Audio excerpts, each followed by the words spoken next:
Hello everyone. Exam वारी में आप सभी का स्वागत है। दोस्तों, बीपीएससी टीचर के प्रैक्टिस सेट को आगे बढ़ाते हुए आज की इस वीडियो में हम किरण पब्लिकेशन के प्रैक्टिस सेट नंबर 6 के प्रश्नों को देखेंगे। इसके पहले की वीडियो में हम इसके 5 सेट को कर चुके हैं। अगर आपने वीडियो नहीं देखी है तो प्लीज चैनल पर जाके देख सकते हैं।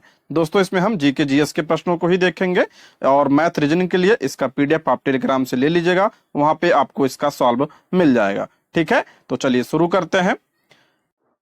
आज का पहला प्रश्न है, बड़े पैमाने पर वनों की कटाई का सबसे बड़ा दुष्प्रभाव है।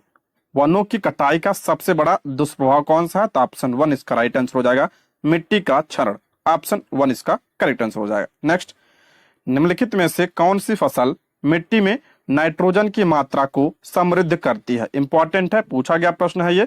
ऑप्शन 3 इसका राइट आंसर हो जाएगा मटर। आपको पता होगा कि जो फलीदार पौधे होते हैं और दलहनी पौधे होते हैं, इनकी जड़ों में राइजोबियम नामक बैक्टीरिया यानी जीवाणु होता है, जो नाइट्रोजन स्थिरीकरण के लिए जिम्मेदार होता है। ठीक है, ऑप्शन 3 इसका राइट आंसर हो जाएगा। अगला, निम्नलिखित में से क्या ऊर्जा का पारंपरिक स्रोत है? इंपॉर्टेंट है, ऊर्जा का पारंपरिक स्रोत पूछ रहा है, इसमें कौन सा है? तो इसका राइट आंसर हो जाएगा आपका ऑप्शन 2 जल विद्युत। ऑप्शन 2 इसका राइट आंसर हो जाएगा। अगर हम बात करें ऊर्जा के पारंपरिक स्रोत में, इसमें कौन कौन आता है? तो आपका पेट्रोलियम हो गया, जल विद्युत, कोयला, प्राकृतिक गैस, ये सब इसमें आते हैं। ठीक है, और आपका दूसरा होता है गैर पारंपरिक। गैर परंपरागत में कौन आता है? तो आपका सौर ऊर्जा, पवन ऊर्जा, परमाणु ऊर्जा, भूतापीय ऊर्जा, ज्वारीय ऊर्जा, बायोगैस, ये सब किसमें आते हैं? गैर परंपरागत ऊर्जा के स्रोत हैं ये। ठीक है, इसको भी आप ध्यान रख लीजिएगा। नेक्स्ट, खदानों में अधिकांश विस्फोट किसके मिश्रण के कारण होते हैं? खदानों में जो विस्फोट किए जाते हैं किसके कारण? तो ऑप्शन 3 इसका राइट आंसर हो जाएगा हवा के साथ मीथेन। ऑप्शन क्या हो जाएगा? 3 इसका करेक्ट आंसर हो जाएगा। अगला, निम्नलिखित में से किसका ईंधन मूल्य सबसे अधिक है? किसका ईंधन मूल्य सबसे अधिक है, यानी कैलोरी मान के सबसे अधिक है? ऑप्शन 1 इसका राइट आंसर हो जाएगा नाइट्रोजन का। ऑप्शन 1। नेक्स्ट, हीरा और पन्ना होता है। हीरा और पन्ना सभी को पता होगा। हीरा जो है आपका किसका होता है? कार्बन का, ये क्या है? अपर रूप है।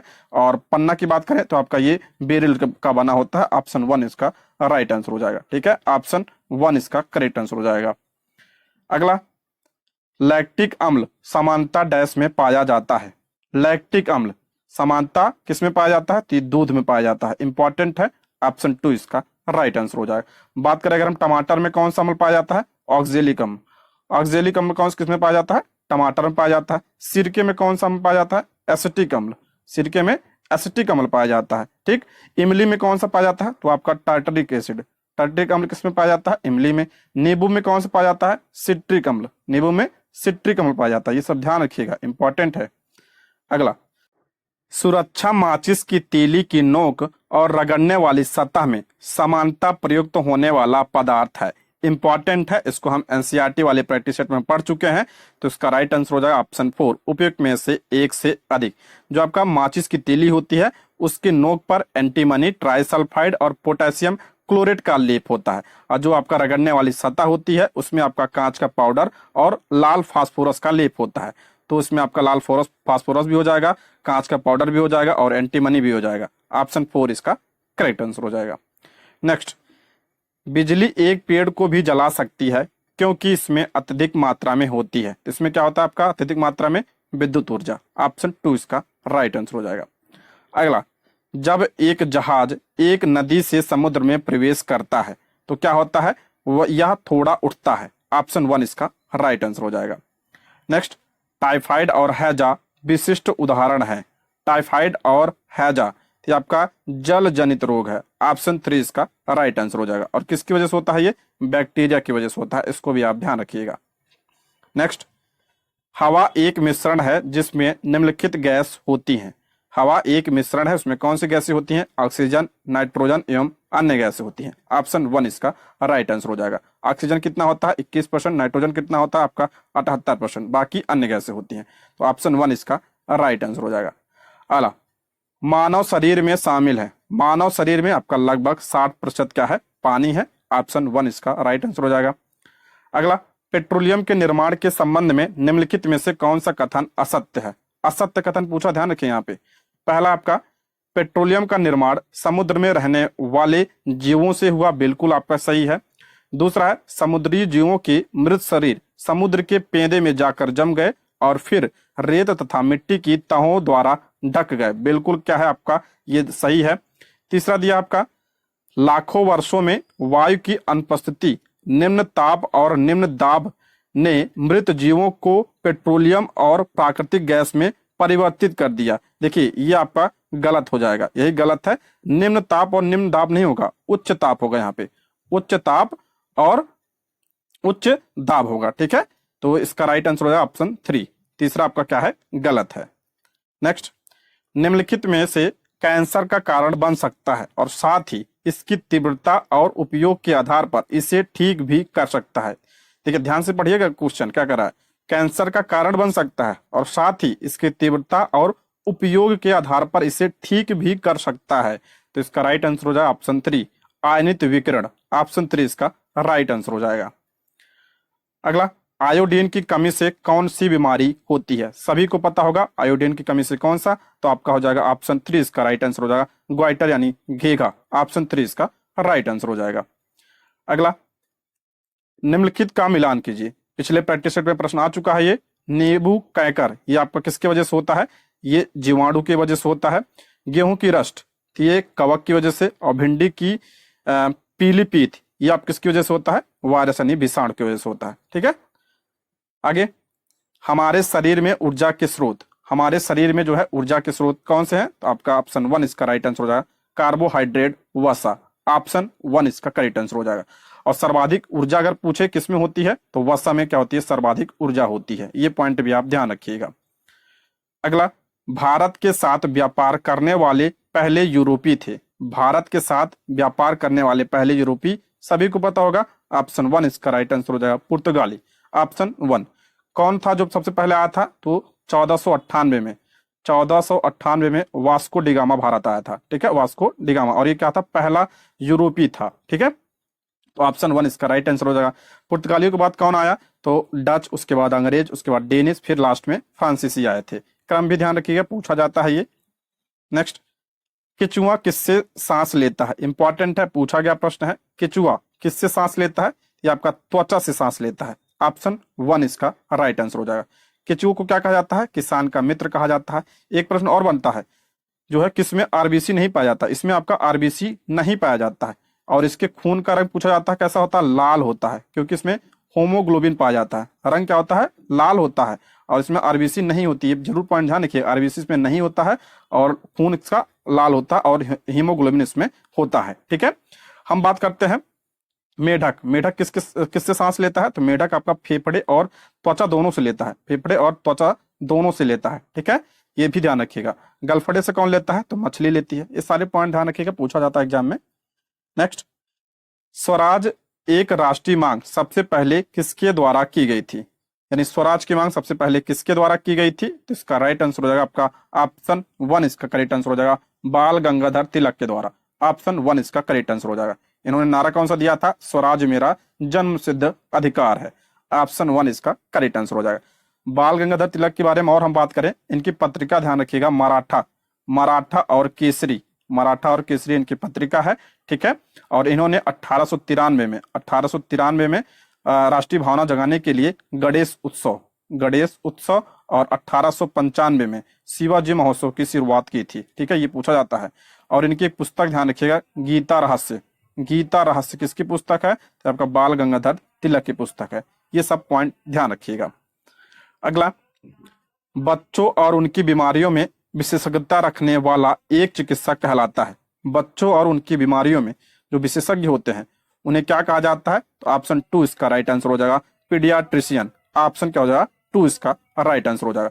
जियोलॉजिस्ट किसे कहा जाता है? तो भूवैज्ञानिक को कहा जाता है। कार्डियोलॉजिस्ट किसे कहा जाता है? तो हृदय रोग का जो विशेषज्ञ होता है उसे क्या कहा जाता है? कार्डियोलॉजिस्ट कहा जाता है।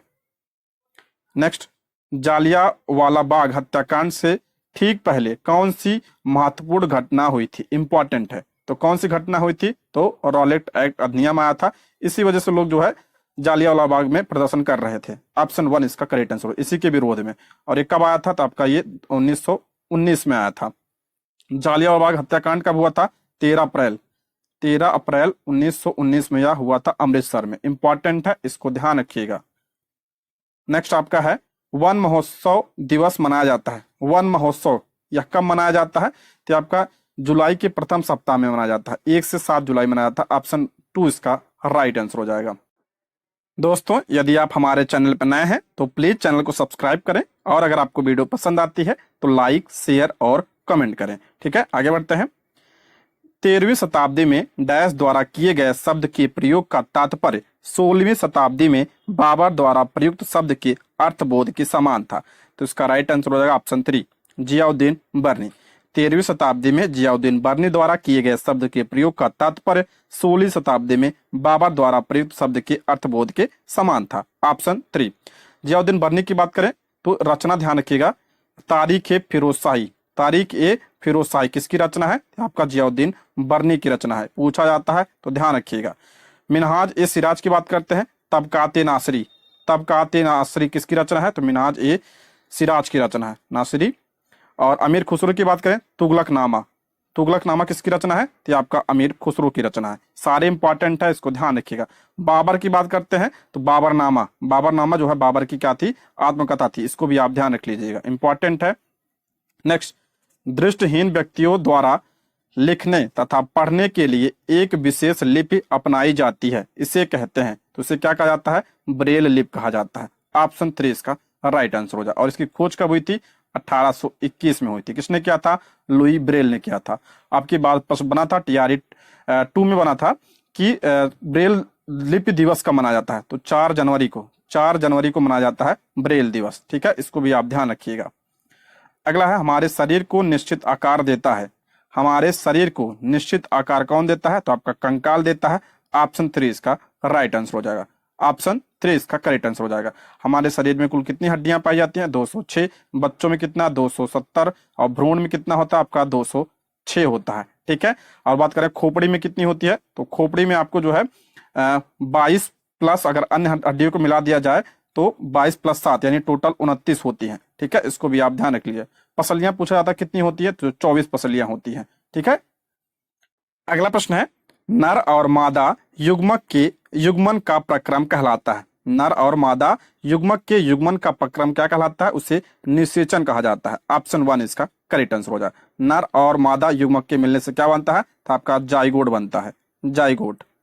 नेक्स्ट बढ़ते हैं, मानव मस्तिष्क के मुख्यतः कितने भाग होते हैं? सभी को पता होगा 3 भाग होते हैं। तो ऑप्शन 3 इसका राइट आंसर हो जाए। कौन कौन से? अग्र मस्तिष्क, मध्य मस्तिष्क और पश्चिम मस्तिष्क। ठीक है, ऑप्शन 3।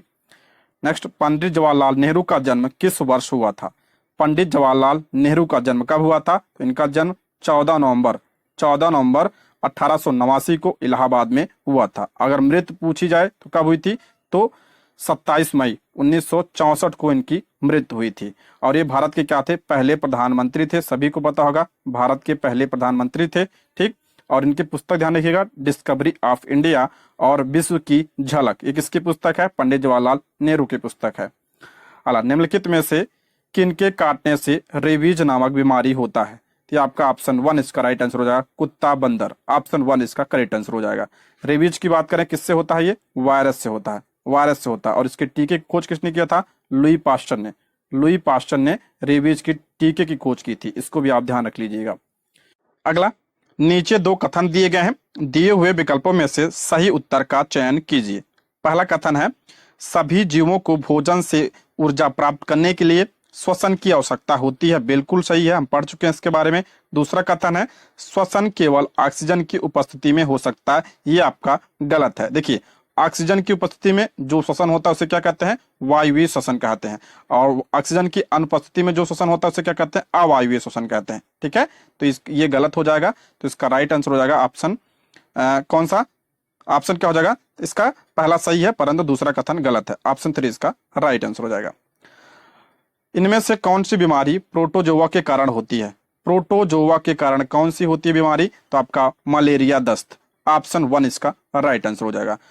प्रोटोजोआ से कौन कौन सी बीमारी होती है? तो आपका पायरिया हो गया, काला जार, मलेरिया, पेचिस, सोने की बीमारी, ये सब किससे होता है? तो आपका मलेरिया से होता है। कई बार बता चुका हूं उसके बारे में। ऑप्शन 1 इसका राइट आंसर हो जाएगा। और मलेरिया का वाहक मच्छर कौन होता है? तो मादा एनाफिलीज मच्छर होता है।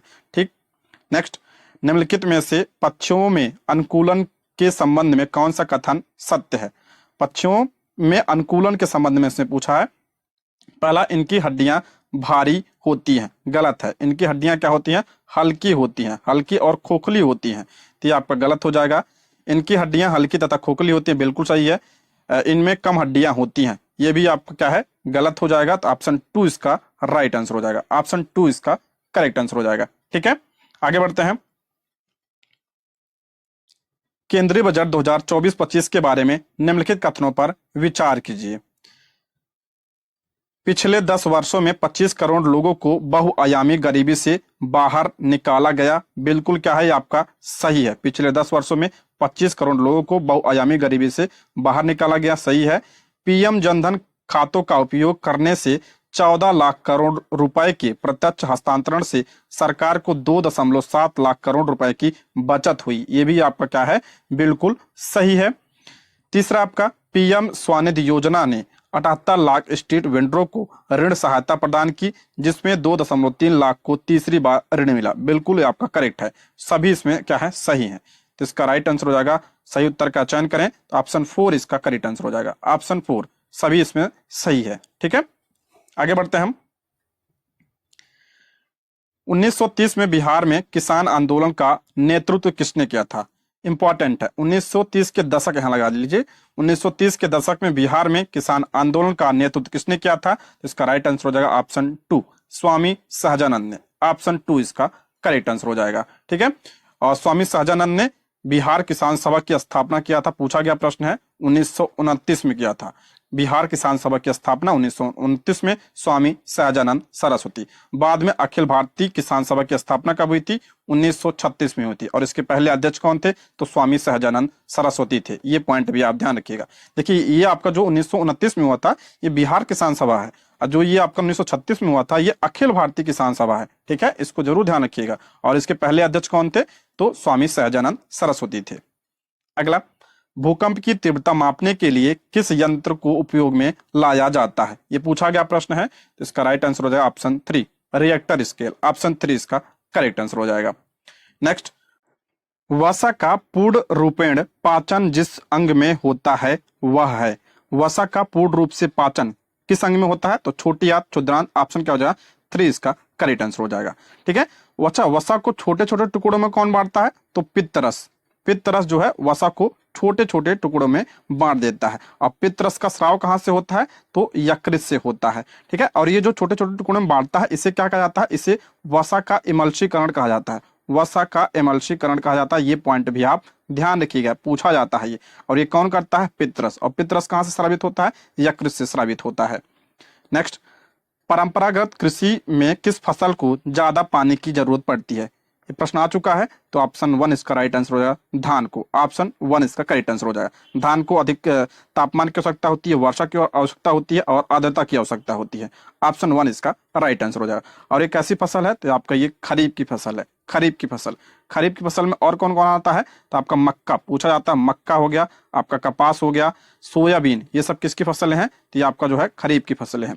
चना और गेहूं ये किसकी फसल है? तो आपका रबी की फसल है। ठीक है, अगला प्रश्न है, ब्रिटिश हाउस ऑफ कॉमन में सर्वप्रथम किस भारतीय ने आर्थिक निष्कासन सिद्धांत की भर्त्सना की थी? इंपॉर्टेंट प्रश्न है, तो ऑप्शन 1 इसका राइट आंसर हो जाएगा, दादा भाई नौरोजी। ऑप्शन 1 इसका करेक्ट आंसर हो जाएगा। 1867 में दादा भाई नौरोजी ने अपनी पुस्तक poverty and un British rule in India में धन निष्कासन का सिद्धांत दिया था। ये पॉइंट भी आप ध्यान रखिएगा।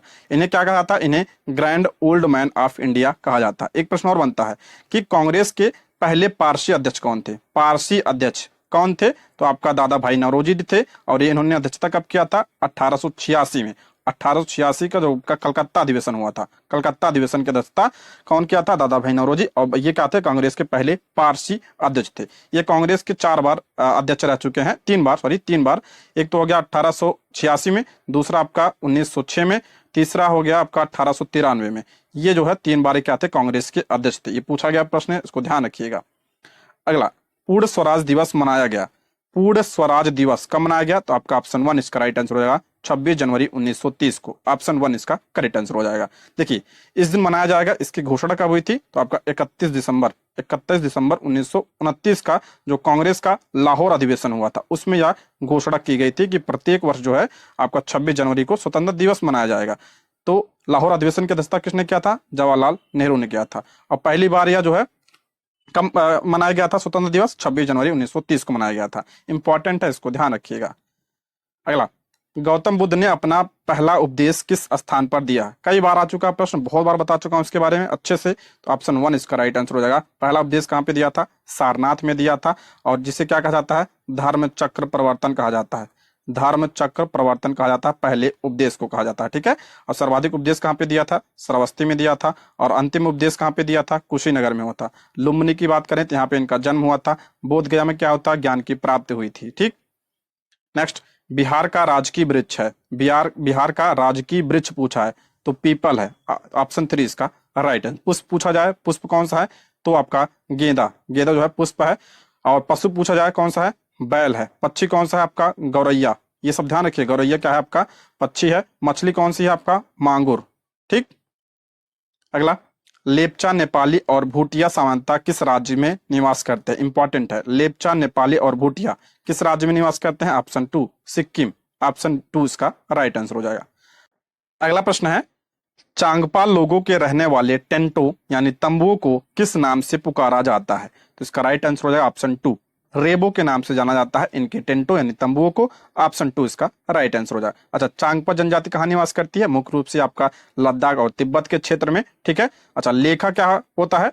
तो जिस स्थान पर ये पशुओं को रखते हैं, जिस स्थान पर ये पशुओं को रखते हैं उस स्थान को क्या कहा जाता है? उसे लेखा कहा जाता है। इसको भी आप ध्यान रख लीजिएगा। अगला, भारत के राज्यों का निम्नलिखित में से कौन सा जोड़ा सबसे पूर्वी और सबसे पश्चिमी राज्य को इंगित करता है? इंपॉर्टेंट है। देखिए, सबसे पूर्वी बिंदु कौन सा भारत का? तो किबुथु है। किबुथु सबसे पूर्वी बिंदु सभी को पता होगा। और ये किस राज्य में है? तो आपका अरुणाचल प्रदेश में है। अब सबसे पश्चिमी बिंदु कौन सा? आपका गुहार मोती। गुहार मोती सबसे पश्चिमी बिंदु है। और ये किस राज्य में है? तो गुजरात में हो जाएगा। तो इसका राइट आंसर हो जाएगा ऑप्शन 3 अरुणाचल प्रदेश और गुजरात। देखिए, सबसे पहले यहाँ पूर्वी पूछा है, प्रश्न में पूर्वी पूछा है तो आपका पहले आपका अरुणाचल प्रदेश, उसके बाद पश्चिम पूछा है, फिर आपका गुजरात हो जाएगा। ऑप्शन 3 इसका राइट आंसर हो जाएगा। अगला, 23.5 डिग्री दक्षिणी अक्षांश को कहा जाता है। देखिए, दक्षिणी अक्षांश दिया है यहाँ पे 23.5 डिग्री दक्षिणी अक्षांश को क्या कहा जाता है? तो ये आपका उसे क्या कहा जाता है? मकर रेखा कहा जाता है। और यह क्या है? आपका 0 डिग्री से क्या कहते हैं? भूमध्य रेखा कहते हैं। और जिसके ऊपर होता है जो कर्क रेखा 23.5 डिग्री उत्तरी अक्षांश को क्या कहा जाता है? उसे क्या कहता है? कर्क रेखा कहा जाता है, ठीक है। इसका राइट आंसर हो जाए ऑप्शन 2 मकर रेखा। अगला, निम्नलिखित में से कौन सी नदी दक्षिण से उत्तर की ओर बहती है? दक्षिण से उत्तर की ओर कौन सी नदी बहती है? तो ऑप्शन 2 इसका राइट आंसर हो जाएगा। बेतवा नदी बहती है। ऑप्शन 2 बेतवा जो है आपका ये यमुना की सहायक नदी है। और ये कहाँ से निकलती है? तो ये आपका विंध्याचल पर्वत से निकलती है। और ये हमीरपुर के निकट यमुना में मिल जाती है, ठीक है। हमीरपुर के निकट ये यमुना में मिल जाती है, ठीक। गोदावरी की बात करें तो ये कहाँ से निकलती है? तो नासिक के पास से त्र्यंबकेश्वर की पहाड़ी से। ये पूछा गया प्रश्न है, त्र्यंबकेश्वर की पहाड़ी से निकलती है। कृष्णा नदी की बात करते हैं तो ये कहाँ से निकलती है? तो ये महाबलेश्वर से निकलती है। अगला, बुर्जिल दर्रा अवस्थित है। बुर्जिल दर्रा कहाँ पे अवस्थित है? तो आपका जम्मू कश्मीर में। ऑप्शन क्या हो जाएगा? 2 इसका राइट आंसर हो जाएगा। ऑप्शन 2। हिमाचल प्रदेश की बात करें यहाँ पे कौन सा है? तो रोहतांग, बहुत इंपॉर्टेंट है रोहतांग दर्रा। और कौन सा यहाँ पे? सिपकिल्ला दर्रा, सिपकिल्ला दर्रा। और बारालाचा, बारालाचा जो है ये भी कहाँ पे है? आपका हिमाचल प्रदेश में है। सिक्किम की बात करें, बहुत इंपॉर्टेंट है ये भी, ये आपका कहाँ पे है? नाथुल्ला है, नाथुल्ला दर्रा। और एक है जेजेपला, जेजेपला है ये। एक है जोजिला, ये जेजेपला है सिक्किम में। एक है जोजिला, जोजिला कहाँ पे है? तो ये लद्दाख में है। इसको भी आप ध्यान रख लीजिएगा। अगला, उच्च न्यायालय के कोई न्यायाधीश सेवानिवृत्त के बाद निजी तौर पर वकालत व्यवसाय किस स्तर तक कहाँ कर सकते हैं? ये जो आपका हाईकोर्ट है, हाईकोर्ट के जो न्यायाधीश होते हैं रिटायर के बाद, रिटायर होने के बाद निजी तौर पर वकालत का व्यवसाय किस स्तर तक कहाँ कर सकते हैं? तो इसका राइट आंसर है ऑप्शन 3 समान स्तर या उच्च स्तरीय अन्य किसी भी न्यायालय में क्या कर सकते हैं? ये वकालत कर सकते हैं। इंपॉर्टेंट है, इसको ध्यान रखिएगा। अगर पूछा जाए कि उच्च न्यायालय के न्यायाधीश की नियुक्ति कौन करता है? तो राष्ट्रपति करता है, राष्ट्रपति करता है। ये पॉइंट भी आप ध्यान रखिए किस आर्टिकल में है? ये आर्टिकल 217 में है। अगला, पठारी प्रदेशों में कौन सा खनिज नहीं पाया जाता है? पठारी प्रदेशों में कह रहा है कौन सा खनिज नहीं पाया जाता है, तो वहां पर आपका खनिज तेल नहीं पाया जाता है। ऑप्शन 3 इसका राइट आंसर हो जाएगा। अगला, अमरकंटक पहाड़ अमरकंटक पठार से निकलने वाली दो प्रमुख नदियां कौन सी है? अमरकंटक से कौन सी नदियां निकलती हैं? तो आपका हो जाएगा नर्मदा और सोन। ऑप्शन 3 इसका राइट आंसर हो जाएगा। नर्मदा, देखिए नर्मदा किस साइड बहती है? तो ये आपका पश्चिम की ओर बहने वाली सबसे बड़ी नदी है, ये ध्यान रखिएगा, पश्चिम की ओर बहती है ये। और ये क्या बनाती है?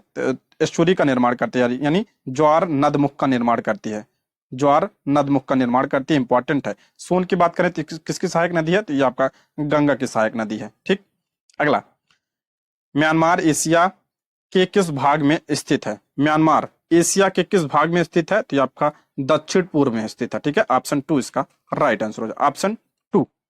अगला, प्रतिवर्ष विश्व जैव विविधता दिवस किस तिथि को मनाया जाता है? मोस्ट इंपॉर्टेंट है, जैव विविधता दिवस पूछ रहा है तो 22 मई को मनाया जाता है प्रतिवर्ष। ऑप्शन 3 इसका राइट आंसर हो जाएगा। देखिए आपकी पूछा गया था कि जल दिवस कब मनाया जाता है, तो जल दिवस 22 मार्च को मनाया जाता है। जल दिवस 22 अप्रैल को पूछा जा सकता है एग्जाम में, तो ये आपका पृथ्वी दिवस मनाया जाता है इस दिन, पृथ्वी दिवस। तीनों 22 ध्यान रखिए, मार्च अप्रैल मई। 22 मार्च को आपका जल दिवस, 22 अप्रैल को पृथ्वी दिवस, 22 मई को जैव विविधता दिवस। अगला, विश्व का सर्वाधिक सक्रिय ज्वालामुखी कहाँ स्थित है? विश्व का सर्वाधिक सक्रिय ज्वालामुखी कहाँ पे पूछ रहा है, किस महासागर? तो आपका हो जाएगा प्रशांत महासागर के आसपास। ठीक है, ऑप्शन 2 इसका राइट आंसर हो जाएगा।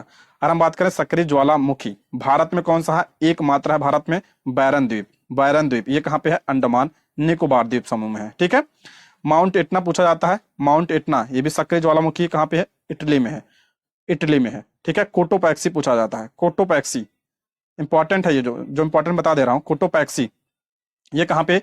आपका इक्वाडोर में। ठीक, एक है आपका मोना लोआ, ये भी आपका कहाँ पे है? हवाई द्वीप में है।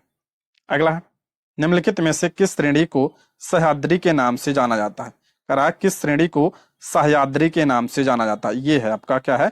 ये आपका क्या है? पश्चिमी घाट है, इसको क्या कहता है? सह्याद्री के नाम से भी जाना जाता है। ऑप्शन 2 इसका राइट आंसर हो जाए। पूछा जाता है उत्तरी सह्याद्री की सबसे ऊंची चोटी कौन सी है? कलसुबाई है, कलसुबाई। और दक्षिण सह्याद्री की सबसे ऊंची चोटी कौन सी है? तो आपका कुद्रेमुख है, कुद्रेमुख है। और पूछा जाता दक्षिण भारत की सबसे ऊंची चोटी कौन सी है? तो दक्षिण भारत की सबसे ऊंची चोटी आपका कौन सा है? अनाईमुड़ी, अनाईमुड़ी बहुत इंपॉर्टेंट है, इसको ध्यान रखिए। दक्षिण भारत की सबसे ऊंची चोटी है अनाईमुड़ी। और किस पहाड़ी पर है, किस पर्वत श्रृंखला पे? तो ये अन्नामलाई पहाड़ी पर है। ठीक है, अन्नामलाई। अगला, उस उपकरण का नाम बताइए जिसके द्वारा मनुष्य की सत्यता की जांच की जाती है। उस उपकरण का नाम बताइए जिसके द्वारा मनुष्य की सत्यता की जांच की जाती है। तो आपका पॉलीग्राफ हो जाएगा। ऑप्शन 3 इसका राइट आंसर हो जाएगा। अब निम्नलिखित में से कौन सा रॉक सिस्टम भारत के 90% से अधिक कोयले की आपूर्ति करता है? तो आपका हो जाएगा गोंडवाना प्रणाली। ऑप्शन 3 इसका राइट आंसर हो जाएगा। गोंडवाना प्रणाली में जो है आपका 90% से अधिक कोयले की पूर्ति होती है। ऑप्शन 3 इसका राइट आंसर हो जाएगा। इसमें कौन आता है आपका? दामोदर नदी बेसिन, महानदी बेसिन, सोन नदी बेसिन, ये सब जो है इसी के क्षेत्र के अंतर्गत आता है। अगला है, निम्नलिखित में से कौन सा पक्षी कैक्टस के कांटों के बीच घोंसला का निर्माण करता है? तो आपका हो जाएगा कपोतक यानी डव पक्षी। ऑप्शन 3 इसका राइट आंसर होगा। सीट वगैरह में प्रश्न पूछा जाता है, ईवीएस का प्रश्न है ये।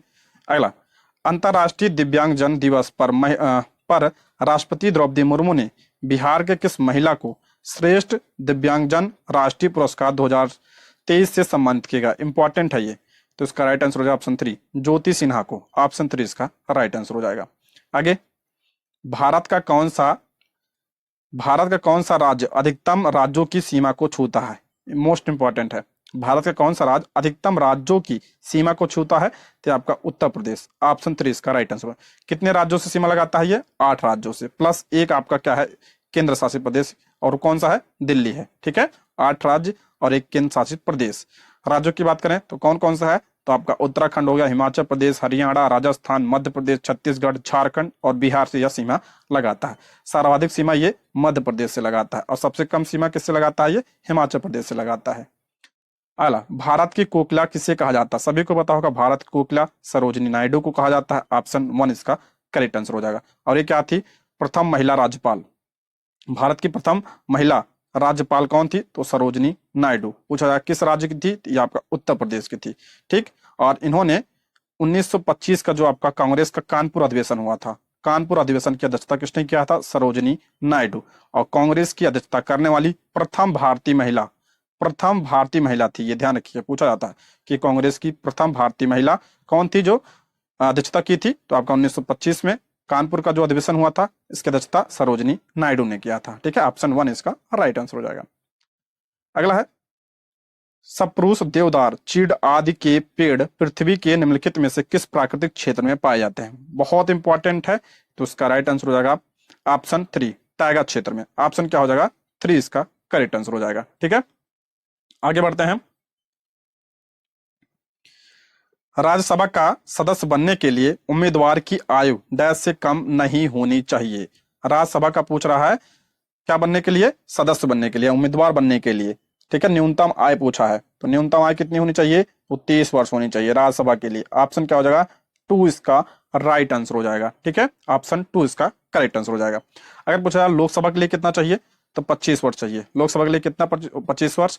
और 35 वर्ष किसके लिए चाहिए होता है? राष्ट्रपति और उपराष्ट्रपति के लिए कितना वर्ष चाहिए? तो आपका 35 वर्ष चाहिए। अच्छा, राज्यसभा की ही बात हुई तो कुछ और पॉइंट देख लेते हैं इसके बारे में। किस आर्टिकल में है? आर्टिकल 80 में है। कैसा सदन है ये? आपका उच्च सदन है। और कैसा है ये? अस्थाई सदन है, यानी इसका विघटन नहीं किया जा सकता है। और इसके सदस्यों का कार्यकाल कितना होता है? 6 वर्ष होता है। और प्रत्येक 2 वर्ष बाद जो है 1/3 सदस्य क्या हो जाते हैं? सेवानिवृत्त होते रहते हैं। ये पॉइंट भी आप ध्यान रखिएगा इसके बारे में।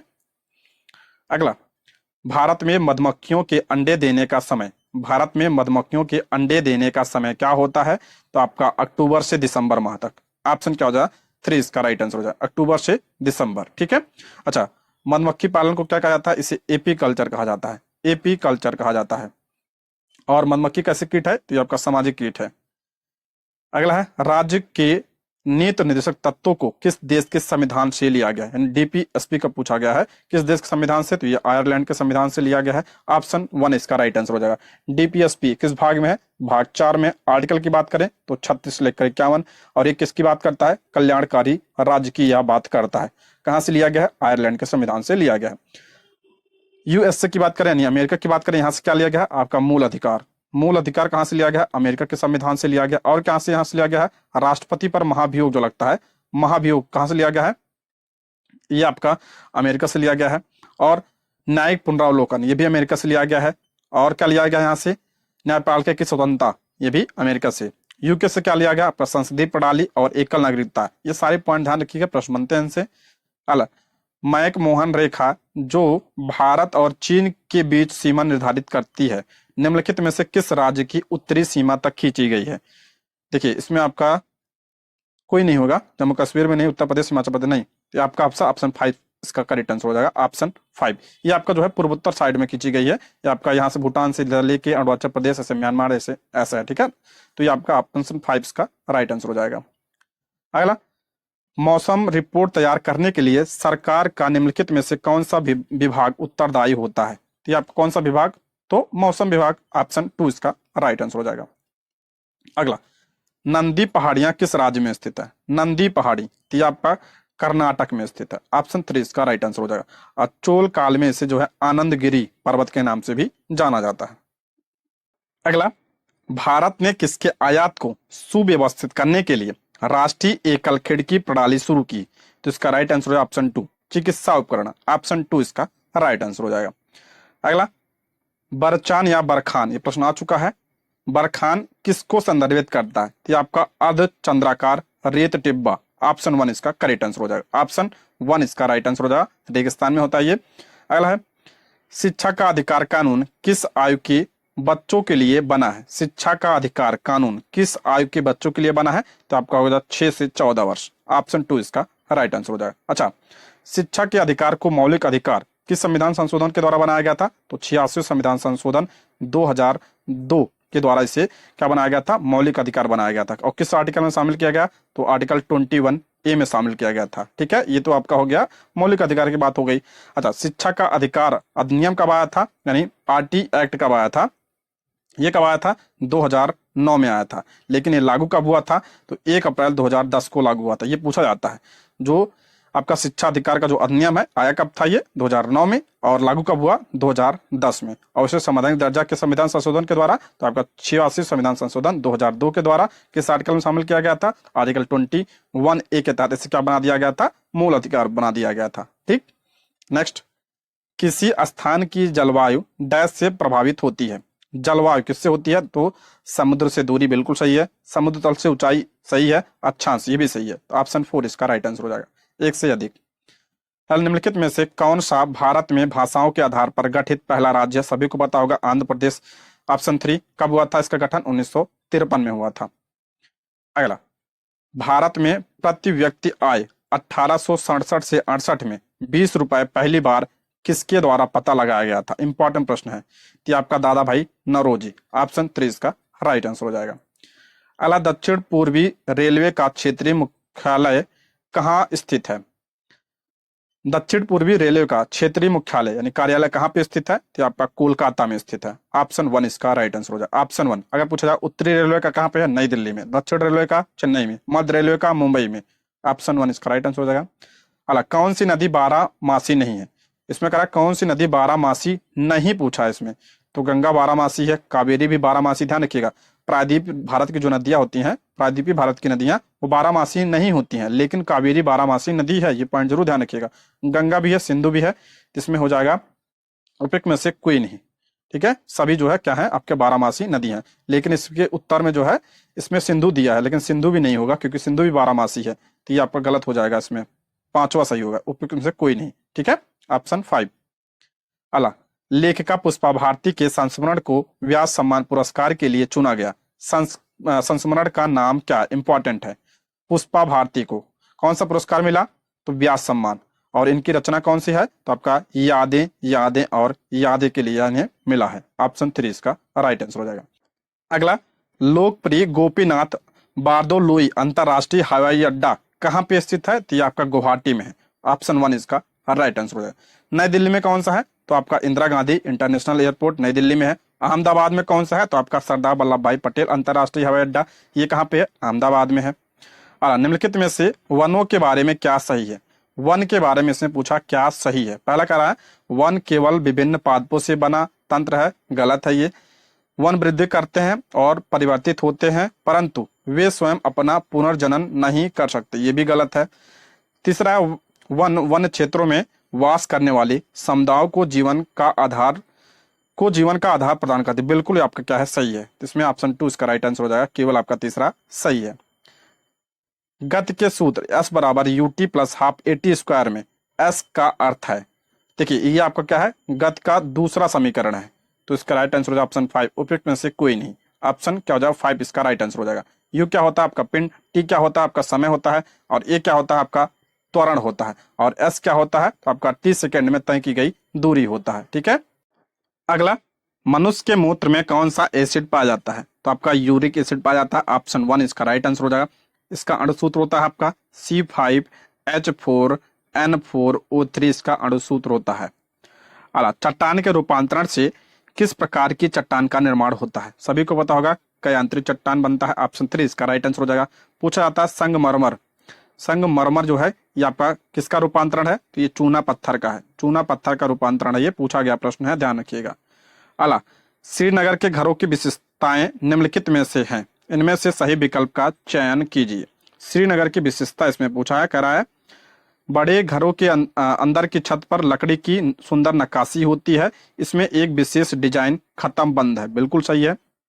यहाँ के पुराने घरों की विशेषता है कि जालीदार खिड़कियां जो बाहर की ओर उभरी होती हैं, इन्हें डब कहते हैं, बिल्कुल सही है।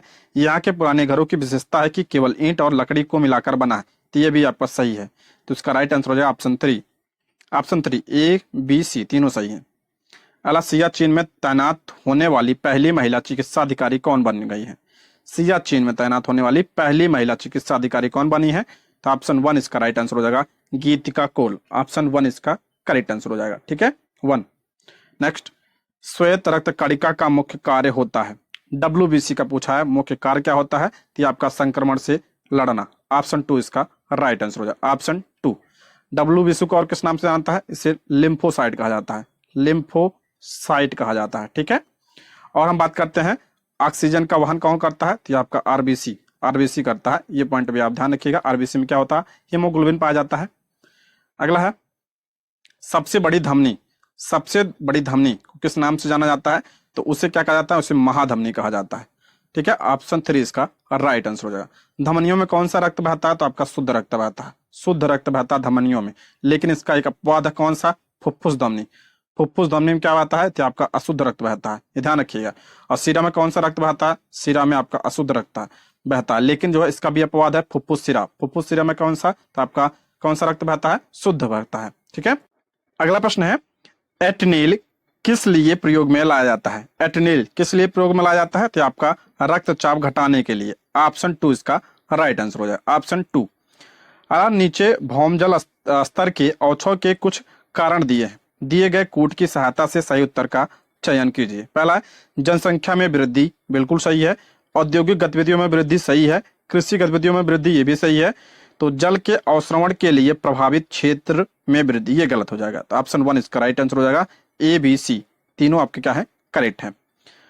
नीचे दिए गए परिपथ के अनुसार परिपथ में धारा की संगणना कीजिए। इसमें धारा निकालना है। देखिए क्या होता है, V बराबर क्या होता है? आई आर होता है। ओम का नियम आपने पढ़ा होगा, V बराबर आई आर। उसके बाद अगर यहाँ पे हम I निकालते हैं तो I बराबर क्या होगा? V अपान R हो जाएगा। यहाँ पे वोल्ट कितना दिया है? तो आपका 1.5 वोल्ट दिया है, यानी 1.5 दिया है, अपान R यानी प्रतिरोध कितना दिया है? यहाँ पे 2 ओम 2 ओम 2 ओम श्रेणी क्रम में जुड़ा है, तो आपका टोटल कितने हो जाएंगे? 6 ओम हो जाएंगे, 6 ओम। तो इसका करेक्ट आंसर हो जाएगा ऑप्शन 1 इसका राइट आंसर हो जाएगा, 0.25 एम्पियर। ऑप्शन 1 इसका करेक्ट आंसर हो जाएगा। ठीक है, इसके आगे आप तो इसका उत्तर दिया है और मैथ और रीजनिंग के यहाँ पे सॉल्व दिए हैं, तो इसका पीडीएफ आप टेलीग्राम से ले लीजिएगा। ठीक है, वीडियो कैसे लगी कमेंट बॉक्स में जरूर बताइएगा। ये रहे आज के प्रश्न। Thank you for watching.